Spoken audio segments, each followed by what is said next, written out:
चलो अच्छा याद दिला दिया बच्चों, ऐसे याद दिला दिया करो मुझे। थोड़ा रिकॉर्डिंग कभी कभी मैं भूल जाता हूँ, तो मुझे याद दिला दोगे तो तुम लोग को ही रिकॉर्डिंग इसके मिल जाएंगे। ठीक है। तो बच्चों यूट्यूब पे ये सारे रिकॉर्डिंग्स अपलोड हो जाते हैं, तो कोई अगर क्लास मिस कर देता है नेटवर्क इश्यूज के वगैरह से वो वजह से, तो वो जाके देख सकता है उसको, कि तुम लोग का रिवीजन भी हो जाएगा एक तरीके से, कॉन्सेप्ट की क्लैरिटी भी हो जाएगी। ठीक है। तो एंटीबायोटिक का मैं क्लासिफिकेशन बता रहा था कि जितने भी एंटीबायोटिक होते हैं वो बैक्टीरिया के बेसिस पे, कौन से तरह के बैक्टीरिया को टारगेट करे उसके बेसिस पे वी कैन क्लासीफाई। देखो टाइप ऑफ बैक्टीरिया से मेरा क्या मतलब है। तो बच्चों बैक्टीरियाज को और माइक्रो ऑर्गेनिजम्स को तुम लोग क्लासिफाई कर सकते हो अलग अलग तरीकों से। एक तरीका ये भी है, क्रिश्चियन ग्राम जो थे बच्चों, वो एक डाई बनाए, एक कलर बनाए, जिसको स्लाइड को स्टेन करके उसको माइक्रोस्कोप में देखने के लिए यूज किया जाता है। ठीक है। यूजुअली अगर तुम लोग कोई बायोलॉजिकल स्पेसिमेन या फिर माइक्रोस्कोप के अंदर कोई स्लाइड देखने जाते हो, तो डायरेक्ट नहीं देखते बच्चों, उसको स्टेन करना पड़ता है, कलर करना पड़ता है। डायरेक्ट देखो तो कुछ नजर नहीं आएगा, क्योंकि सारी चीजें जो होती हैं ट्रांसपेरेंट होती हैं ज्यादातर। तो कलर करने के लिए we use different types of stain. Christian Gram ने क्रिश्चियन ग्राम ने एक ऐसा ही स्टेन डेवलप किया, जो कुछ माइक्रो ऑर्गेनिज्म को कलर कर देता था और कुछ माइक्रो ऑर्गेनिजम्स को नहीं कलर कर पाता था। वो माइक्रो ऑर्गेनिजम्स जो क्रिश्चियन ग्राम के स्टेन से स्टेन हो जाते हैं, कलर हो जाते हैं, वो माइक्रोब्स को ग्राम पॉजिटिव माइक्रो ऑर्गेनिज्म बोलते हैं। और जो माइक्रो ऑर्गेनिज्म नहीं हो पाते इनके स्टेन से कलर, उनको हम लोग ग्राम नेगेटिव। तो जितने भी माइक्रो ऑर्गेनिजम्स वर्ल्ड में प्रेजेंट है बच्चों, वो या फिर तो इसके स्टेन से स्टेन होंगे या फिर तो नहीं होंगे। तो जितने में माइक्रोब्स हैं उनको दो कैटेगरी में क्लासिफाई किया जा सकता है। एक होंगे ग्राम पॉजिटिव और एक होंगे gram negative. Gram positive micro organism वो माइक्रो ऑर्गेनिजम्स होते हैं जो क्रिश्चियन ग्राम के स्टेन से स्टेन हो जाते हैं, और ग्राम नेगेटिव वो होते हैं जो क्रिश्चियन ग्राम ने स्टेन डेवलप किया था उससे नहीं स्टेन हो पाते हैं। तो अगर तुम्हारा एंटीबायोटिक ग्राम पॉजिटिव और ग्राम नेगेटिव दोनों को किल या फिर तो उसके ग्रोथ को स्टॉप कर रहा है, तो वैसे एंटीबायोटिक को हम लोग ब्रॉड स्पेक्ट्रम एंटीबायोटिक बोलेंगे। क्या बात समझ में आ गई बच्चों सभी को, ब्रॉड स्पेक्ट्रम क्या होता है? तो यस मतलब सर। होता है,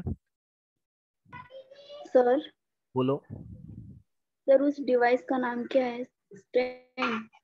डिवाइस नहीं बेटा, वो कलर है, कलर एक केमिकल कंपाउंड होता है। ओके। सर एक बार फिर से बताओ ब्रॉड स्पेक्ट्रम। बेटा तू अभी ज्वाइन हुआ क्या? नहीं सर, जॉइन था। ज्वाइन था? तो ध्यान दो क्लास पे।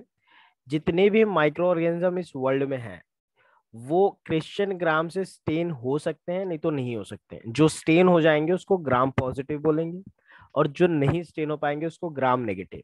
अगर कोई ऐसा केमिकल सब्सटेंस है जो एक माइक्रो ऑर्गेनिज्म से मिल रहा है और हर तरह के माइक्रो ऑर्गेनिज्म को मार रहा है, ग्राम पॉजिटिव और ग्राम नेगेटिव दोनों को मार रहा है, या फिर तो उनके ग्रोथ को स्टॉप कर रहा है, तो वैसे एंटीबायोटिक को ब्रॉड स्पेक्ट्रम एंटीबायोटिक बोलते हैं। क्या बात समझ में आ गई सभी को? मतलब सर दो ऑर्गेनिज्म बन के एक एंटीबायोटिक्स बनाते हैं और वो नहीं नहीं नहीं नहीं नहीं नहीं, दूसरे। दो ऑर्गेनिज्म नहीं, एक ही माइक्रो ऑर्गेनिज्म एक ऐसा केमिकल सब्सटेंस सिक्रिएट कर रहा है जो हर तरह के माइक्रो हाँ। ऑर्गेनिज्म को मार रहा है। ग्राम ओके मतलब पॉजिटिव हो एक चाहे में। हाँ, ग्राम पॉजिटिव को भी किल कर रहा है और ग्राम नेगेटिव को भी किल कर रहा है।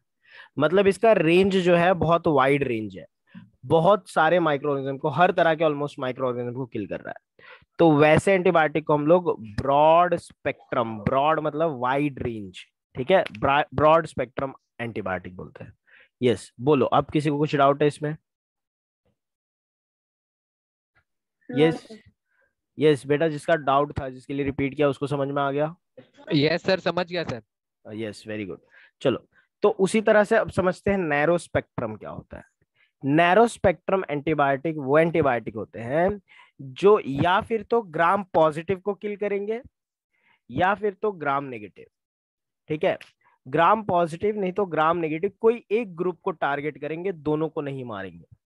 तो वैसे एंटीबायोटिक को हम लोग क्या बोलते हैं बच्चों? नैरो मतलब थोड़ा लिमिटेड रेंज है, नैरो रेंज है, एक ही कैटेगरी को टारगेट कर रहा है। तो antibiotic that acts against only one type of microbe. One type मतलब कौन से हो गए, या फिर तो ईदर ग्राम पॉजिटिव, या फिर बच्चों किसको टारगेट करेगा, ग्राम पॉजिटिव नहीं तो ग्राम ग्राम नेगेटिव। दोनों में से कोई एक नहीं, दोनों नहीं, याद रखना, दोनों में से कोई एक, दोनों नहीं टारगेट करेंगे, कोई एक कैटेगरी को किल करेगा, या फिर तो ग्राम पॉजिटिव माइक्रो ऑर्गेनिज्म को मारेगा, या फिर तो ग्राम नेगेटिव माइक्रो ऑर्गेनिज्म को। क्या बात समझ में आ गई सभी को? मतलब इसका यस रेंज सर। जो है बहुत छोटा है, एक ही ग्रुप को टारगेट कर रहा है सिर्फ। ठीक है, और लिमिटेड स्पेक्ट्रम क्या होते हैं, लास्ट कैटेगरी जो होती है लिमिटेड स्पेक्ट्रम। लिमिटेड स्पेक्ट्रम का मतलब ये हो गया बच्चों, ये वो एंटीबायोटिक होते हैं जो एक ग्रुप को तो पूरा किल कर रहे हैं, एक टाइप के ग्रुप को पूरा मार रहे हैं, और दूसरे टाइप के भी बैक्टीरिया को, दूसरा जो है जैसे ग्राम पॉजिटिव को तो पूरा साफ कर रहा है वो, लेकिन ग्राम नेगेटिव के भी कुछ बैक्टीरिया को किल कर रहे हैं, सब नहीं, कुछ बैक्टीरिया को किल रहे हैं। समझ में आ रही है बात बच्चों? How it is different from broad spectrum, limited spectrum कैसे अलग है, समझ में आ रहा है सभी को? लिमिटेड ब्रॉड स्पेक्ट्रम क्या करता था, ग्राम पॉजिटिव के भी सारे मार डालता था और ग्राम नेगेटिव के भी सारे मार डालता था। लिमिटेड स्पेक्ट्रम क्या करता है, ग्राम पॉजिटिव अगर किल कर रहा है तो ग्राम नेगेटिव के थोड़े कुछ किल करेगा, सारे नहीं। तो एक कॉलोनी, एक ग्रुप को तो पूरा साफ कर रहा है, लेकिन दूसरे ग्रुप को थोड़ा कुछ एक्टिव है। तो इसको मैं लिख देता हूं, antibiotics that are used against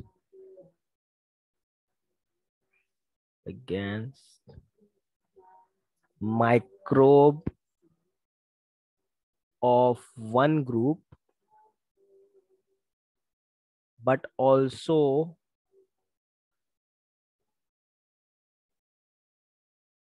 used to kill or to stop the growth of microbes of other group.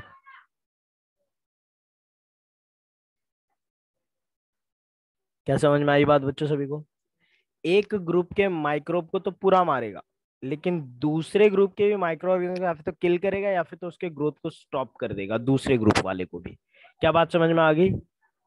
Examples देखें इसके। Yes, yes sir. यस। आगे बढ़ते हैं, एग्जाम्पल देखते हैं। लिमिटेड ब्रॉड स्पेक्ट्रम का एंटीबायोटिक का एग्जाम्पल है बच्चों क्लोरमफेनिकोल, जिसका ऊपर स्ट्रक्चर बनाया था ना, वो वाला क्लोरमफेनिकोल होता है। दूसरे एग्जाम्पल होते हैं बच्चों स्ट्रेप्टोमाइसिन,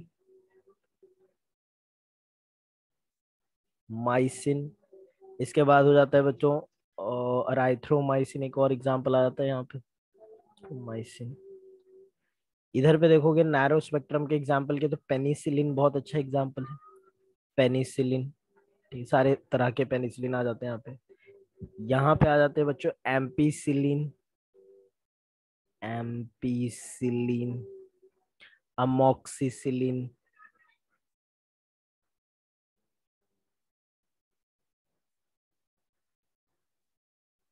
ठीक है, तो ये सब आ जाते हैं एग्जाम्पल यहाँ पे। चलो आगे बढ़ते हैं बच्चों। बच्चों ये एंटीबायोटिक वगैरह तो नए जमाने अभी यूज करने लगे, कुछ पुराने। अच्छा, यस, कुछ तो मेरे को साफ। नोट करने का था उसको, क्या हुआ? नोट करने का मेरे को नोट करना है? इसका पीडीएफ तुम लोग एग्जाम्पल्स। को मिल गया था ना बच्चों? सभी को पीडीएफ मिल गया? हाँ सर, पर लेट से मिला था सर, यस्टरडे ही मिला अभी तो। अच्छा अच्छा। आप नोट सेंड करने वाले हो? हाँ, मैं नोट तो सेंड करूंगा ही, सूनर और लेटर आज। ठीक है, ओके। यस, चलो आगे बढ़े बच्चों। Yes sir. Done sir. Yes, चलो बच्चों ये चीजें जो एंटीबायोटिक वगैरह है कुछ 60 70 80 साल से यूज करी जा रही है। इसके पहले लोग बैक्टीरिया से इन्फेक्ट नहीं होते थे क्या पुराने जमाने में? इसके पहले भी होते थे बच्चों, लेकिन ट्रेडिशनल मेडिसिन की मदद से ठीक हो जाते थे। तो क्या ट्रेडिशनल मेडिसिन हैं वो हम लोग डिस्कस करेंगे अभी जरा। Traditional medicine in traditional medicine के बारे में थोड़ा बात करते हैं। बच्चों ट्रेडिशनल मेडिसिन में देखो, घर में जो होते हैं हमारे, बहुत सारे मसाले होते हैं, बहुत सारी चीजें होती हैं जिसके अंदर बहुत यूजफुल केमिकल होते हैं, जिसको मेडिसिन जैसा यूज किया जा सकता है। और उनकी बहुत ज्यादा मेडिसिनल प्रॉपर्टी है, इतनी अच्छी मेडिसिनल प्रॉपर्टी होती है कि उनसे इंस्पायर होके दूसरे आजकल एंटीसेप्टिक और डिसइंफेक्टेंट हम लोग यूज करते हैं। ठीक है, जैसे कि एक कॉमन एग्जांपल दो बच्चों, कोई मेडिसिन तुम लोगों को पता है बच्चों जो घर में यूज करते हैं हम लोग? तुम लोग बताओ। टर्मरिक। टर्मरिक हल्दी। किस चीज के लिए यूज करते हैं बच्चों, कब यूज करते हैं? सर उसको हर चीज के लिए यूज करते हैं, हेडेक से लेकर सर्दी तक। हाँ, ऑलमोस्ट बहुत सारे यूज है, बट इसका सबसे ज्यादा अच्छा यूज है बच्चों जब जख्म लग जाता है, जब कट जाता है, तो तुम लोग देखते हो हल्दी एंटीसेप्टिक के जैसे। हल्दी लगा दो बच्चों, सही हो जाता है। तो टर्मरिक जो है बच्चों, वो बहुत अच्छा एंटीसेप्टिक इंग्रेडिएंट रखता है बच्चों। इसके अंदर एक इंग्रेडिएंट है जो एंटीसेप्टिक एक्टिविटी शो करता है। वैसे तो इसको काढ़ा वाढ़ा बनाने के लिए भी यूज करते हैं, खांसी हो गई तो फिर भी इसको यूज करते हैं, तो बहुत सारा जगह पे इसको यूज करते हैं बच्चों, लेकिन ज्यादातर इसका यूज जो होता है एंटीसेप्टिक जैसा यूज करा जाता है। क्या होता है बच्चों, इसके अंदर एक मॉलिक्यूल है जो बहुत अच्छा एंटीसेप्टिक इफेक्ट प्रोड्यूस कर सकता है, उसका नाम है बच्चों कुरकुमिन। ठीक है, टर्मरिक का बोटानिकल नेम किसी को पता है बच्चों? कुरकुमा लौंगा बोलते हैं इसको बोटानिकल नेम में। ठीक है, तो कुरकुमा लौंगा इसका बोटानिकल नेम है। बायोलॉजिकल नेम, साइंटिफिक नेम जैसे बोलना है इसको बोल सकते हो। इस मॉलिक्यूल के अंदर बच्चों ये एक एक्टिव इंग्रेडिएंट होता है जो मैं ड्रॉ कर रहा हूं यहाँ पे। यस,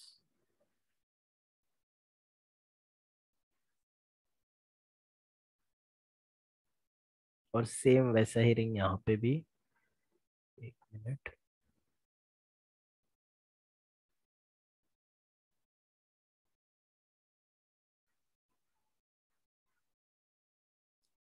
OH OCH3, इस मॉलिक्यूल को बोलते हैं कुरकुमिन, जो एंटीसेप्टिक प्रॉपर्टी शो करता है बच्चों। ये मॉलिक्यूल इतना अच्छा एंटीसेप्टिक है, ये डबल बॉन्ड यहाँ पे नहीं है, ये डबल बॉन्ड यहाँ पे होते हैं। Yes, not is accurate structure. ठीक है, तो ये जो मॉलिक्यूल है बच्चों, ये बहुत अच्छा एंटीसेप्टिक होता है, बैक्टीरियल सेल वगैरह जो होते हैं उसको मेटाबोलाइज आई मीन ऑक्सीडाइज कर देता है और बैक्टीरिया को किल कर सकता है। तो एंटीसेप्टिक प्रॉपर्टी यूज करते हैं, यूज करने के लिए इसको लेते हैं। ऐसे ही बच्चों एक विंटर ग्रीन प्लांट होता है, जस्ट अ मोमेंट, कुछ लोग ऐड हो रहे हैं, एक मिनट।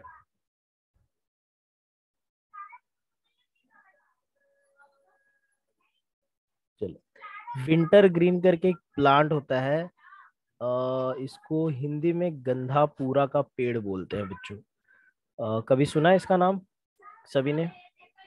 No sir. नहीं। No sir. तो एक गंधापूरा का पेड़ बोलते हैं इसको बच्चों हम लोग। ऑयल ऑफ विंटर ग्रीन इस पेड़ से मिलता है, विंटर ग्रीन पेड़ है, एक प्लांट है।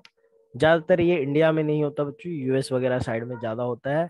इसमें से एक ऑयल मिलता है, पेड़ से निकलता है, आयुर्वेदिक ये भी है बच्चों। ये बहुत अच्छा एनाल्जेसिक प्रॉपर्टी शो करता है। What do you mean by analgesics? Pain killer.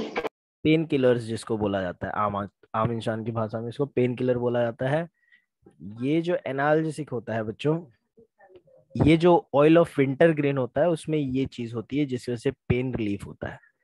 बच्चों तुम लोग अगर घर का बाम या फिर स्प्रे यूज करते हो तो स्प्रे वगैरह में देखोगे तो उसमें एक इंग्रेडिएंट मिल ही जाएगा, ऑयल ऑफ विंटर ग्रीन लिख के दिया रहेगा, या फिर इसको नाम दे देता है मिथाइल सैलिसिलेट। मिथाइल सैलिसिलेट, इसी को ऑयल ऑफ विंटर ग्रीन भी बोलते हैं। वो तुम्हारे बाम वगैरह में होता है, एक्सटर्नल पर्पस के लिए, पेन वगैरह को रिलीफ करने के लिए यूज किया जाता है। ठीक है, इसकी मैं बात ये हो गया यहाँ पे। दूसरे में बात करूं बच्चों सिनेमॉन की। सिनेमॉन दालचीनी होती है, पता है ना, जब कभी भी नींद नहीं आती है बच्चों, दालचीनी तो बहुत जगह बहुत तरीकों से यूज किया था। नींद नहीं आए, खांसी सर्दी जुकाम हो जाए तो दालचीनी का चाय बना के पी लो, अच्छे से नींद भी आ जाएगी और अच्छे से सर्दी जुकाम भी ठीक हो जाएगा। सिनेमॉन, सिनेमोन, दालचीनी पता है सभी ने, घर में मसालों में देखा होगा, देखा है सभी ने, यस यस सर। जो लकड़ी जैसा होता है एक मसाला लंबा सा, सिनेमोन जिलानिका इसका आईयूपीएसी नेम है। सॉरी आईयूपीएसी बोल रहा हूँ मैं, बोटानिकल नेम है, आईयूपीएसी तो केमिस्ट्री में होता है। तो सिनेमोन जो है ये एंटी माइक्रोबियल प्रॉपर्टी शो करता है बच्चों, ठीक है। बहुत सारे वैसे तो प्रॉपर्टी होते हैं, ये इनके खास फेमस प्रॉपर्टीज हैं। एंटी माइक्रोबियल प्रॉपर्टी शो करता है। इसके अंदर एक केमिकल होता है जिसका नाम है सिनेमल्डिहाइड और सिनेमिक एसिड। ये होता है बच्चों सिनेमल्डिहाइड का structure, CH double bond CH, C double bond O H, aldehyde है ना, ये C डबल अल्डिहाइड ग्रुप दिख रहा होगा, सिनेमल्डिहाइड बोलते हैं बच्चों इसको। ये ही रेस्पॉन्सिबल होता है एंटी माइक्रोबियल में, जो ज्यादातर कोल्ड वगैरह में यूज करते हैं बच्चों। ये मॉलिक्यूल की वजह से अच्छी नींद भी आती है, तो इनसोम्निया जिसको है या फिर ज्यादा नींद नहीं आ रही है, ठीक है, तो उस केस में इसको भी यूज कर लेते हैं। स्ट्रेस एंजाइटी की वजह से अगर नींद नहीं आ रही है तो इसको भी लेके इसका चाय बना के पी लो, अच्छे से नींद आ जाएगी। नेक्स्ट बात करते हैं बच्चों क्लो। क्लो जो होता है बच्चों, तुम लोगों ने कभी कभी ना कभी अपनी लाइफ में तो यूज हुआ है, किया ही होगा क्लो बच्चों, जिसको लौंग बोलते हैं हम लोग। लौंग जो है जब दांत दर्द देता है तो उसके नीचे दबा लो, दांत के नीचे अच्छा आराम मिल जाता है। कभी किया है बच्चों यूज, कभी दांत दर्द दिया होगा? Yes yes sir. सर। सबने यूज किया यस होगा, सर। ठीक है। एंटी माइक्रोबियल प्रॉपर्टी की वजह से पेन रिलीफ कर देता है, और पेन रिलीफ कर रहा है तो इसके अंदर और कौन सी प्रॉपर्टी होगी बच्चों? एनाल्जेसिक्स वाली ना, है कि नहीं? यस यस डेंटल एनाल्जेसिक होता है बच्चों। ये डेंटल एनाल्जेसिक मतलब दांत को, उस एरिया को थोड़ा सा सुन्न कर देता है बच्चों, और दांत के दर्द को भी आराम कर देता है। इसके अंदर एक ऐसा ही केमिकल होता है जो ये दोनों काम कर सकता है और सुन्न भी कर सकता है, और वो मॉलिक्यूल का नाम है यूजेनॉल। यूजेनॉल ये होता है बच्चों। 3 होगा यहाँ पे, और ये फेनोलिक ग्रुप, अल्कीन, ठीक है। ये हो जाता है यूजेनॉल, ठीक है। यही डेंटल पेन को रिलीव करता है।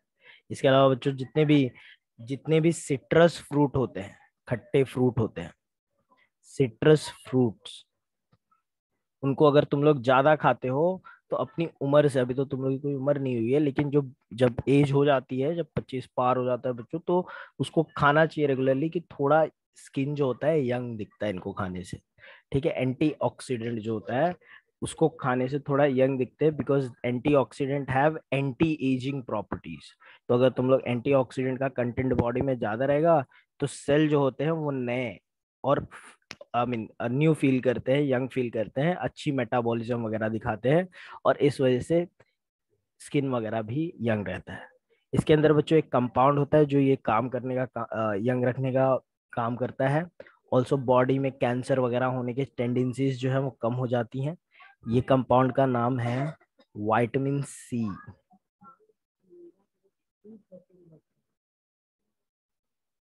ये स्ट्रक्चर होता है विटामिन सी का, OH OH, और तुम लोगों का यहाँ पे 3 मेंबर्ड रिंग, OH और OH, विटामिन सी बोलते हैं इसको। Vitamin C, C4 citrus fruit, हाँ सी ऐसे ही नाम दे दिया गया उसको आर्बिट्रली। इसको एस्कॉर्बिक एसिड भी बोलते हैं। विटामिन सी और एस्कॉर्बिक एसिड दोनों एक ही बात है। इसके अलावा बच्चों एक लास्ट और देखेंगे, इंडियन गूसबेरी। गूसबेरी किसको बोलते हैं? आमला। आंवला को बोलते हैं हम लोग। तो आंवला जो होता है वो बहुत अच्छा होता है बच्चों, प्रूवन है, ये एंटी डायबिटिक प्रॉपर्टी शो करता है। तो अगर बुजुर्ग होंगे घर में जिनको डायबिटीज वगैरह होगा तो उन लोगों को ये चीज सजेस्ट करनी चाहिए बच्चों कि आंवला रेगुलर बेसिस पे खाए। एंटीऑक्सीडेंट प्रॉपर्टी शो करता है ये, ठीक है, तो थोड़ा सा अच्छा फील होगा, यंग फील होगा, ठीक है। और इसके अलावा एंटी माइक्रोबियल प्रॉपर्टी शो करते हैं, ठीक है। एंटी माइक्रोबियल प्रॉपर्टी भी ये शो करता है। इसके अंदर एक मॉलिक्यूल होता है जो सारे काम करता है। इसमें विटामिन सी, तो विटामिन सी जो ऊपर बना है इसमें भी होता है। आंवला खट्टा होता है ना, खट्टे चीजों में ज्यादातर विटामिन सी होता है। इसके अलावा इनके अंदर एक मॉलिक्यूल होता है जिसको पॉलीफेनॉल बोलते हैं। बच्चों याद है हमने पढ़ा था स्टार्टिंग में, फ्रूट्स वेजिटेबल्स को कट करो तो पॉलीफेनॉल्स रिलीज होते हैं, याद है सभी को? काले पड़ जाते हैं जिस वजह से। Yes sir. तो ये पॉलीफेनॉल बहुत अच्छा होता है बच्चों बॉडी के लिए। ये सारे एंटीऑक्सीडेंट प्रॉपर्टी शो करते हैं। ये मॉलिक्यूल जो मैंने ड्रॉ किया है इसका नाम है गैलिक एसिड, गैलिक एसिड। और ये मॉलिक्यूल जो है ये तीनों प्रॉपर्टी शो करता है। डायबिटीज वगैरह के लेवल को कम करता है, एंटीऑक्सीडेंट प्रॉपर्टी शो करता है, और माइक्रोबियल जो होते हैं, माइक्रोब्स जो होंगे बॉडी में उसको किल कर देते हैं। बच्चों ये जो इंडियन ये तरीके हैं जो हमारे मेडिसिन जो होम रेमेडीज हैं, ये जो चीजें होती हैं बच्चों बहुत यूजफुल होती हैं हमारे लिए। और यहाँ पे कुछ मॉलिक्यूल तो ऐसे हैं जो मार्केट में अवेलेबल एंटीसेप्टिक से भी ज्यादा अच्छा एक्टिविटी शो करते हैं। जैसे टर्मरिक की मैं बात करूँ तो टर्मरिक में जो कुरकुमिन है ये बहुत अच्छा एंटीसेप्टिक प्रॉपर्टी शो करता है। तो जरूरत नहीं है डेटॉल वगैरह लगाने की, अगर कट हो गया तो ये लगा लो, पट्टी बांध लो, अपने आप ही ठीक हो जाएगा। ठीक है। तो ये टर्मरिक जो है इसको यूएस वाले लोगों ने पेटेंट करा लिया था इस मॉलिक्यूल को, कि हम लोग इसको मार्केट में बेचेंगे, कोई और कंपनी जो है दुनिया भर में नहीं कर सकती। जबकि ये हम लोग आयुर्वेदा के टाइम से, जब बिल्कुल मेडिसिन यूज नहीं होती थी, जब टैबलेट्स वगैरह नहीं थे, तब से यूज करे जा रहे हैं, फिर भी हमारे ऊपर बैन लगा दिया था यूएस ने। रघुनाथ माशेलकर का नाम सुना है कभी किसी ने? यस नहीं। कुछ बच्चों ने सुना होगा। रघुनाथ माशेलकर जो है बच्चों central yes sir. Institute council of scientific and industrial research के डायरेक्टर जनरल थे। उन्होंने ये चीज जब भी देखी कि हमारे मेडिसिन जो हम लोग सदियों से यूज कर रहे हैं उसको यूएस ने पेटेंट करा लिया है, ये लगभग 1997 की बात है, तो पेटेंट करा लिया, तो उन्होंने केस फाइल किया वर्ल्ड कोर्ट में, और इंडिया ने सक्सेसफुली केस जीत लिया इसका। और जो यूएस की कंपनी ने पेटेंट कराया था उसको पेटेंट अपना वापस लेना पड़ा। और ये जो चीज है आज कोई भी कंट्री बना सकती है, बेच सकती है, just because of Raghunath Mashelkar. तो ये बहुत इंपॉर्टेंट है बच्चों वुंड हीलिंग करने के लिए। यहाँ पे हो जाता है बच्चों मेडिसिन से रिलेटेड जो भी चीजें हमने पढ़नी थी वो हमने देख ली है। अब बात करेंगे मैं क्लेंजिंग एजेंट के बारे में, राइट है? Chemistry of cleansing agent. Shall we start बच्चों? Yes sir. Cleansing agent. तो क्लेंजिंग एजेंट जब मैं बोलता हूँ तो जो चीज हम साफ सफाई करने के लिए यूज करते हैं वो चीजों की मैं बात करूँ। तो यहाँ पे बच्चों क्लेंजिंग एजेंट में दो मेन चीज आ जाती हैं। एक आ जाते हैं सोप्स, और एक आ जाते हैं डिटर्जेंट्स। सोप्स एंड डिटर्जेंट ये दो क्लेंजिंग एजेंट हैं जिसके बारे में हम लोग पढ़ेंगे। कभी सोचा है बच्चों सोप्स क्या होते हैं केमिकली? सोचा तो होगा किसी ना किसी पॉइंट पे, लेकिन आज इसको समझ भी लेते हैं क्या होते हैं सोप्स, एक्चुअली होते क्या है। तो बच्चों मैंने तुम लोगों को फैटी एसिड बताया था, याद है तुम लोगों को? What are fatty acid? जिसमें कार्बोक्सिलिक एसिड ज्यादा होते हैं। कार्बोक्सिलिक एसिड तो एक ही होता है बेटा, अल्काइल ग्रुप उसमें बना होता है। बहुत सारे प्रेजेंट होते हैं। आधा अधूरा आंसर नहीं। कार्बोक्सिलिक के साथ 10 से ज्यादा अल्काइल ग्रुप्स मतलब कार्बन चेन जुड़ी हुई थी। यस, तो ऐसे बोलो कि carbo fatty acids are nothing but carboxylic acid with a very big alkyl group, right? You mean to say that, right? यही बोलना यस चाहता सर। हूँ। यस, तो ऐसे बताओ फैट, कभी कोई बोला फैटी एसिड क्या है, तो they are nothing but carboxylic acid with a really big alkyl group. ठीक है? कितना रियली बिग भाई? कार्बन का चेन कम से 10 से ज्यादा। 10 या फिर उससे ज्यादा अब होना चाहिए। ठीक है? तो याद रखना अगर अल्काइल ग्रुप में 10 या फिर 10 से ज्यादा कार्बन है तो वैसे अल्काइल कंटेनिंग मॉलिक्यूल्स को, वैसे अल्काइल कंटेनिंग कार्बोक्सिलिक एसिड को फैटी एसिड बोलते हैं। और इन्हीं फैटी एसिड का सोडियम या फिर पोटेशियम सॉल्ट बना दोगे तो सोप बन जाएगा। ये फैटी एसिड लो, जो कि ज्यादातर कहाँ पे होते हैं फैटी एसिड बच्चों? फैट्स और ऑयल्स में होते हैं ना फैटी एसिड। तो फैट्स और ऑयल्स लो, उसको बेस के साथ डाल के हीट कर दो, NaOH या फिर KOH के साथ डाल के हीट कर दो, और तुम्हारा सोप बन के तैयार है। क्या बात समझ में आ गई सबको बच्चों? तो सोप्स क्या होते हैं? दे आर सोडियम और potassium salt of fatty acids. क्या बात समझ में आ गई बच्चों? सोडियम या फिर potassium salt of fatty acid को सोप बोलते हैं। तो सोप को मैं दो तरीकों से बना सकता हूँ, एक तो ऑयल से बना सकता हूँ और एक तो फैट से बना सकता हूँ। जो तुम लोग बच्चों सोप यूज करते हो, डेली पर्पस सोप जो यूज करते हो तुम लोग, वो फैट्स नहीं तो ऑयल से ही बनता है। ठीक है, जो हाई क्वालिटी के एक्सपेंसिव सोप होते हैं वो थोड़े अच्छे क्वालिटी के ऑयल से बनते हैं, और जो ना सस्ते वाले सोप होते हैं वो सस्ती क्वालिटी के ऑयल से बनते हैं। ये तो समझी सी बात है, सस्ता मिल रहा है मतलब सस्ते मटेरियल यूज किए, और महंगा मिल रहा है तो मतलब थोड़े महंगे मटेरियल यूज करें। ठीक है, कभी कभी तो भाई सस्ते मटेरियल यूज करके भी महंगा बेचा जाता है। तो वो डिपेंड करता है कि कौन सा कंपनी है, कैसे मार्केटिंग कर रहे हैं, उन लोग के प्रॉफिट एंड लॉस स्टेटमेंट हो जाता है। मैं यहाँ पे केमिस्ट्री के पॉइंट पे बात कर रहा हूँ। Just a minute. यस, तो मैं केमिस्ट्री पॉइंट ऑफ व्यू से अगर मैं बात करूं, तो सोप्स होते क्या है बेसिकली? सोप्स जो होते हैं दे आर सोडियम और potassium salt of fatty acid.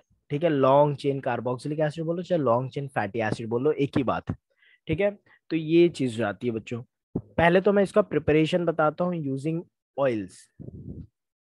Preparation using oils are nothing but fatty acid only.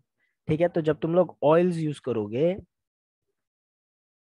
और उसको रिएक्ट कर देते हो NaOH के साथ, देखो दो तरह के सोप होते हैं बच्चों, एक सोडियम सॉल्ट और एक कौन सा है बताओ?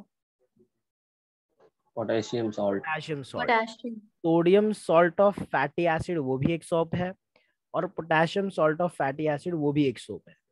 तो दोनों में डिफरेंस क्या है? दोनों अलग अलग है बच्चों। देखो, अगर तुम लोग sodium salt of fatty acid बना रहे हो, तो ये जो sodium salt of fatty acid होता है वो स्किन पे लगाने जैसा नहीं होता बच्चों, ये हार्ड सोप होता है।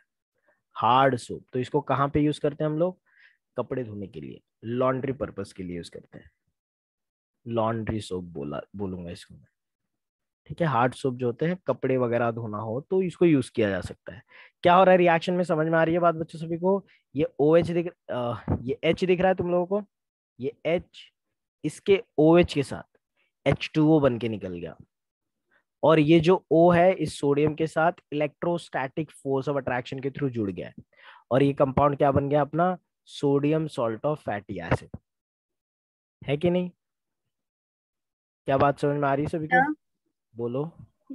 सोप यूज्ड फॉर यूटेंसिल्स, उसमें भी सोडियम और पोटेशियम सॉल्ट यूज होता है।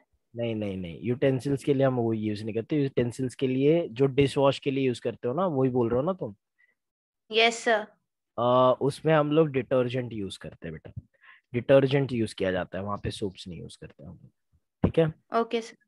तो ये हो जाता है sodium salt of fatty acid, right? ये क्या था मेरा स्टार्टिंग में? Fatty acid. जब मैं फैटी एसिड बोल रहा हूँ बच्चों, तो अल्काइल ग्रुप छोटा है ही नहीं, वो अल्काइल ग्रुप बहुत बड़ा है। वो R ग्रुप जो है, ये it's a very big alkyl group. ठीक है, मैंने जैसे फैट्स का बना के दिखाया था, it's a very big alkyl. तो समझ में आ गया बच्चों sodium salt of fatty acid क्या होता है और हार्ड सोप क्या होता है, सबको समझ में आ गया? वैसे ही बच्चों यस सर। सॉफ्ट सोप तुम लोग बनाने में मदद करो मेरी। क्या लूंगा मैं, किसके साथ बनाऊं सॉफ्ट सोप? पोटेशियम। KOH के साथ, पोटेशियम हाइड्रोक्साइड के साथ जो सोप बनता है, that is little bit smooth in consistency. Also, the smoothness of soap is does not dependent on only base. It is also dependent on the type of oil, also dependent on the glycerin content. Glycerin जो है उसका content भी decide करता है कितना soft तुम्हारा, कितना smooth तुम्हारा सोप बनेगा। ठीक है, फिलहाल के लिए तो ये एक सॉफ्ट सोप है। इसको क्या बोलूंगा मैं? Potassium salt of fatty fatty acid. Acid, very good, fatty acid बोलूंगा मैं। And potassium salt of fatty acid जो होते हैं generally they are soft soap and they are use for bathing purpose. तो बेदिंग पर्पस के लिए जो भी सोप यूज करते हैं उसको टॉयलेट सोप बोलते हैं हम लोग बच्चों। समझ में आ गई बात? तो बेदिंग पर्पस के लिए इसको यूज किया जाता है। चलो बच्चों, फैट से बनाना सीखे हम लोग, कैसे सोप्स बनाए जाते हैं फैट से, देखें। यस, ऑयल से बना लिया सोप, फैट से बनाए? यस ओ यस सर।